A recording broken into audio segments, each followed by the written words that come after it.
우리 사람들은요, 많든 적든 어느 정도 스트레스를 받으며 살고 있습니다. 사람들과 부대끼며 받는 사회적인 스트레스나 혹은 질병과 같은 물리적인 현상으로 스트레스를 받기도 합니다. 그럼 집에만 있는 내 고양이는요, 어떤 스트레스에 노출되고 있을까요? 물론 적당한 스트레스는요, 고양이의 면역력을 높이고 삶을 더 활력있게 해줍니다. 하지만 지속적인 적당한 선을 넘어서 받는 스트레스는요, 고양이를 아프게 할 수도 있습니다. 자, 저는 수의사 윤쌤이고요. 오늘은요, 집에서 내 고양이가 받고 있는 스트레스에는 어떤 것들이 있으며 또 이를 줄여주기 위해서는요, 우리가 어떤 것들을 해줘야 하는지를 한번 알아보도록 하겠습니다.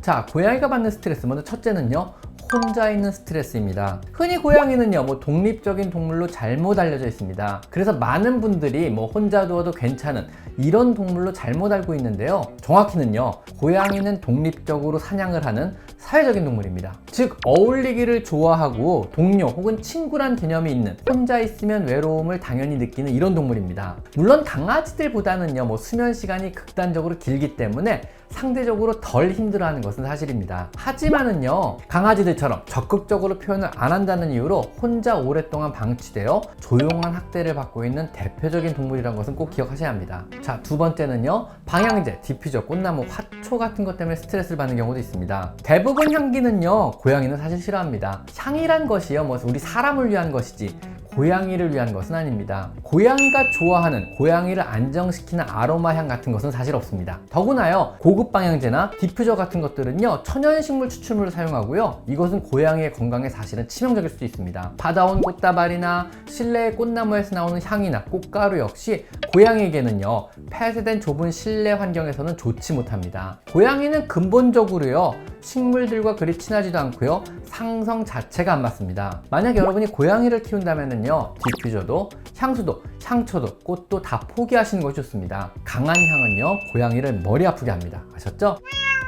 자, 그리고 세 번째는 갑작스런 스킨십. 고양이가 굉장히 싫어하는 행동 중 하나입니다. 고양이는요, 강아지와는 달리 스킨십을 그리 즐기지 않습니다. 고양이가 쓰다듬어 달라고 다가와 치댄다면요, 그땐 잠시 만져주는 것이 좋습니다. 하지만은요, 갑자기 다가가 앉는다던가 시도 때도 없이 만진다면요, 고양이는 여러분을 슬슬 피해 다닐지도 모릅니다. 강아지도 고양이도 혹시라도 여러분이 만지기를 원한다면요, 사람과 동일한 방식으로 접근해야 합니다. 속으로라도요, 한번 되뇌이고 만져주세요. 즉, 한 템포를 쉬란 얘기죠. 내가 너를 만져도 되겠니? 라고 말을 하시든가, 아니면 속으로라도 말하고 그 다음에 천천히 만지는 겁니다. 여러분이 고양이를 쓰다듬을 때마다 속으로 내가 너를 만져도 되겠니? 하고 허락을 구한다면은요, 만지기 전에 한 템포를 쉬게 되고요, 고양이는 그 사이에 여러분의 의도를 알아채고 도망가거나 아니면 가만히 여러분의 손길을 즐길 마음의 준비를 할 것입니다. 고양이는 여러분의 소유물이 아닙니다. 동등한 관계로 한 공간을 공유하는 가족임을 명심하고요, 함부로 갑자기 앉거나 갑자기 만지지 않는 것이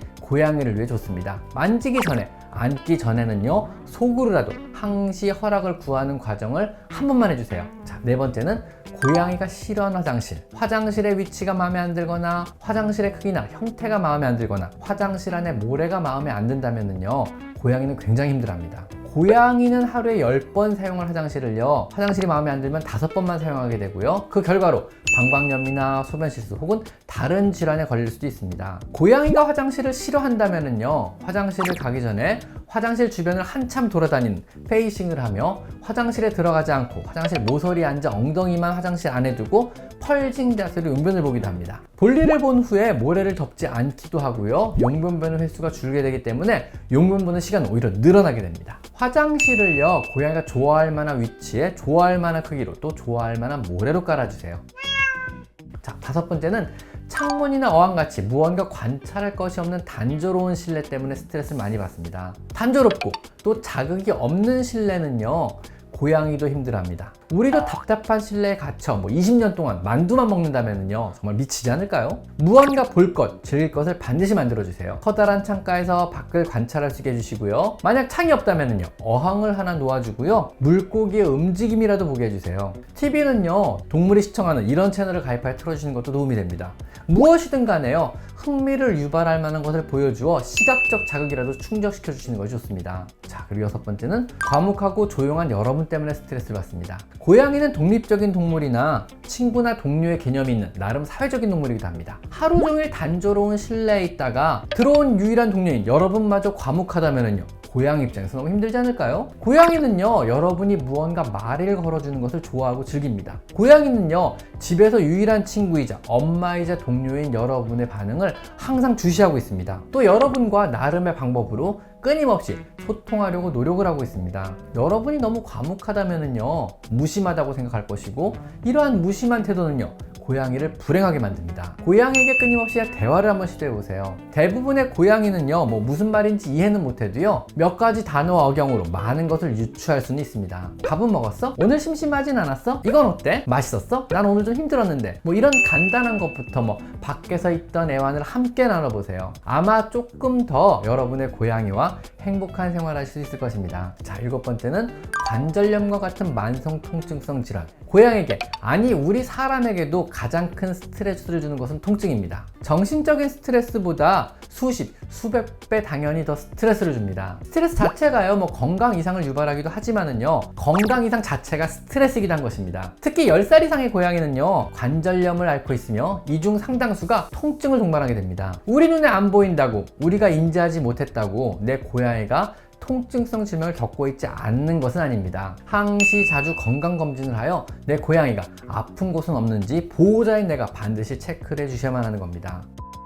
자, 어떠셨나요? 의외로 실내에서요, 평안하게 잘 살고 있을 것 같은 내 고양이도 다양한 스트레스에 노출되어 있지 않은가요? 자, 지금까지 저는 수의사 윤쌤이었고요. 오늘은 고양이들이 받고 있는 스트레스의 종류들을 한번 알아봤습니다. 자, 오늘은 여기까지 마이펫스 담소였습니다. 감사합니다.